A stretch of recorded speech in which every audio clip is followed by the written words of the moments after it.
Proverbs. I-open yung Bible sa Proverbs. Proverbs 29 verse 25. Ingon siya, fear of man will prove to be a snare, but whoever trusts in the Lord is kept safe. Ano sa'yo sabot ang snare kit sa Bisaya? Ano sa'yo mong term siya? Snare. Ha? Sa Bisaya pa, ang kahadlok sa tao mahimong usa ka litag apan bisan kinsa nga maggasalig sa Dios maluwas. Kawa mo sa litag? Ha? Silit. Oo, himong litag. Snare, wala sa kalabot. Mula na dua anang mata ka? Snare mo siya parang imo siyang gapuson ba kamantay ka ng dua alam? Nai-armas ka ito. Kita ko na dua sa unang nai-armas ba? Itira siya pa. Magapos siya. Masig na litag. Kamantay ka ng igdagan sa tao. Mabitik ang tiil niya. Mabitay siya. Trap? Sa salida. O trap. Ano yan? So, snare kaya ibutan ka ng mabukot dito. Baka itong kamantay ka itong sa una nga. Net? Oh, net. Nakamantay ka itong story sa ilagga o sa layon. Ang layon Ay, nadakpan. kimawa na. Nadakpan na. Nakabasa ko sa libro Oh. na. Diba? Nginana ba? So, mao na ningon siya nga ang kahadlok sa tao mahimo kulong sa kalitag. Nga naman sa may yung hamon na ana kainguman nga sa kalitag. Ako maninggi sumpay gyapon sa atong kuan karon kay naman taron sa mga emosyonal kuan mga tarong nga sitwasyon, di ba na? Kay pandemic man. No? Kay pandemic tungod sa pandemic medyo kuan gay tanan ng tanang emosyon sa atong na-experience. Kabalaka, kahadlok, kaguol, di ba? Pagini siya, fear, meaning kahadlok. No? Ang kahadlok sa tao, oy mahimo niyang kalitag. Nga naman? Kung mahadlok ka daw, kasi may tabo rin mahadlok. Kung mahadlok ka, kasi may tabo. Ha? Matroma. Meaning nga man siya, may mahimong usa kalitag. Kay lisod kayo mahawa. Kasi mawal sa. Ang kadlok. Ha?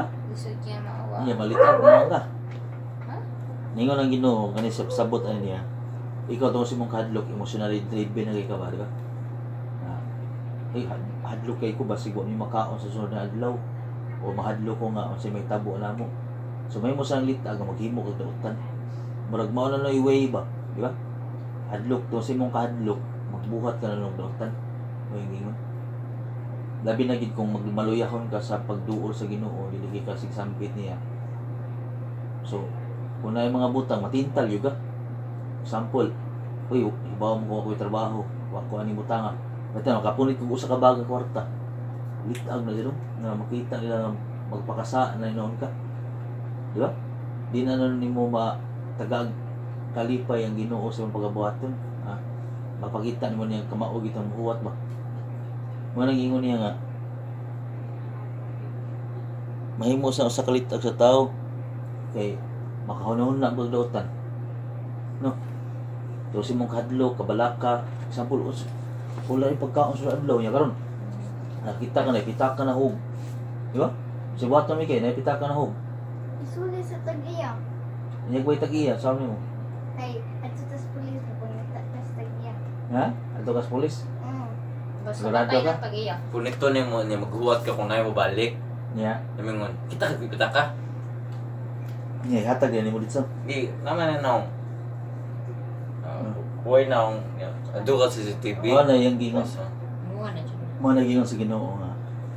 Gingon niya diri sa Proverbs. No? Sa imong kahadlok, basig mo na ng litag ba? Naibaw ka sa may tabo. Sa una sa bukid na kusog kayo may mga litag o langgam. Ang dali ginamong malitag na kanang tikling, baka ilang tikling. Wa sa mo kailang langgam o tikling. Mura na siya manok kaya pagpurma, pero Pero taas yung til. taas daot. Mabtang tanggaag tikling mo eh. So ana mo. Daot kay ba niya? Taas ug barog. Tawag na sa tikling. So among gibuhat na sa Honda, magkuan mi sana. Maghimo mi ka ng duha ka buok kahoy ana. Nya. Sa ila na mong kahoy. Sa ubos ato nasa tuy patong nga kahoy sa ubos nga gibutangan mo pagkaon sa lawom nga yan ay gihigot nga pising halingin yan ay gabaw nga kuan nga was na tumban tos langgam diya makabus tong lock ang mubitad ug galit ana ibitad mahigot siya sa PC.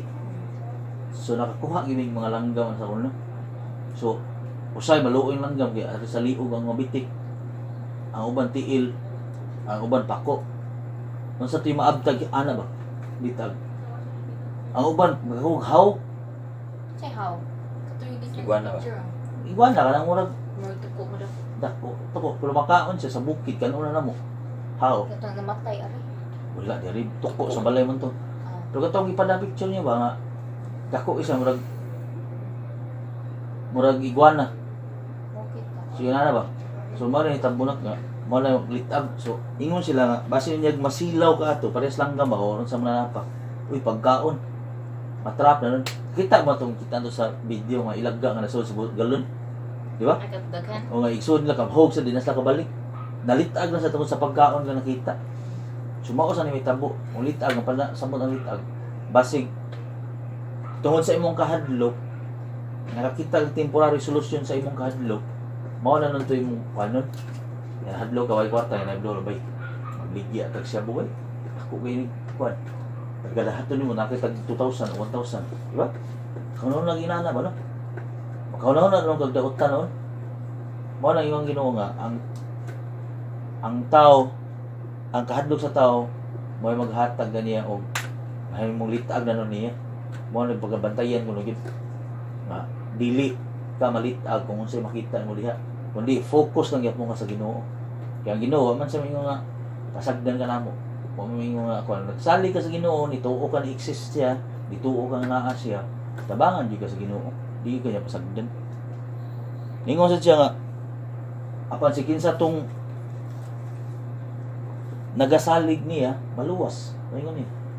So maghuwat lagi di ka. No?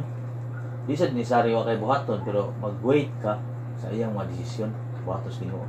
Kaya mo na maghihatag Ginoo tanan ni pagkabuhaton. So mao na atong ito na gabihon na ingon sa diri nga likaya nimo ang di man na malikay ang hadlok pero kuno na ang imong kahadlok dili niya na mahimong litag sa mga butang imong buhaton dito nga magbuhat og dautan ba basi niya tarong ikaw niya karon naglisod ka magbuhat ng kagdautan manulis manghold up mangawat o magbuhat og dautan tuwas kahadlok bitaw or kung dili makapasa report mangupya sa uban mangawat sa report sa uban ina na bitaw na mga tuwas kahadlok lang yun ba or unsay mga kadlukan nila magbuhat na sila dili maayo nga dili makapahimuot sa Ginoo. Nya ningo man siya nga kisa to nagsalig sa Ginoo maluwas yun. So kung nagsalig ka sa Ginoo, trust in the Lord ka. Dili gyud kaya pasagdan iluwas ka ginya sa unsang higayon. Nang kay bawal sad ka kung unsang sitwasyon nga ang Ginoo naglihok gyud. So mo na nga kita dili kita mo ada paglaom. Kay ang Ginoo. Mo na siya gingon sa Proverbs 29 verse 25. Hindot kay so, in English ang dano. Fear of man, fear of man will prove to be a snare, but whoever trusts in the Lord is kept safe. So, may mag-isang safe kung nagsali ka sa Ginoo. Pero kung nakita akong kahadlok, mahadlok ko ka, sabot sa meaning ko, hadlok kag maayo, sabot ko kay salig sa Ginoo.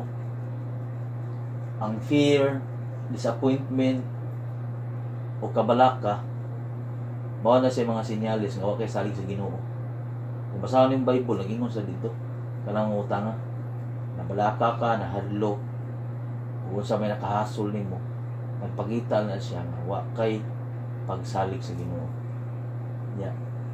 Kung di ka mo salig sa Ginoo, sa na siya, kung salig sa Ginoo, dapat ipagita nimo nga pagsalig ito niya.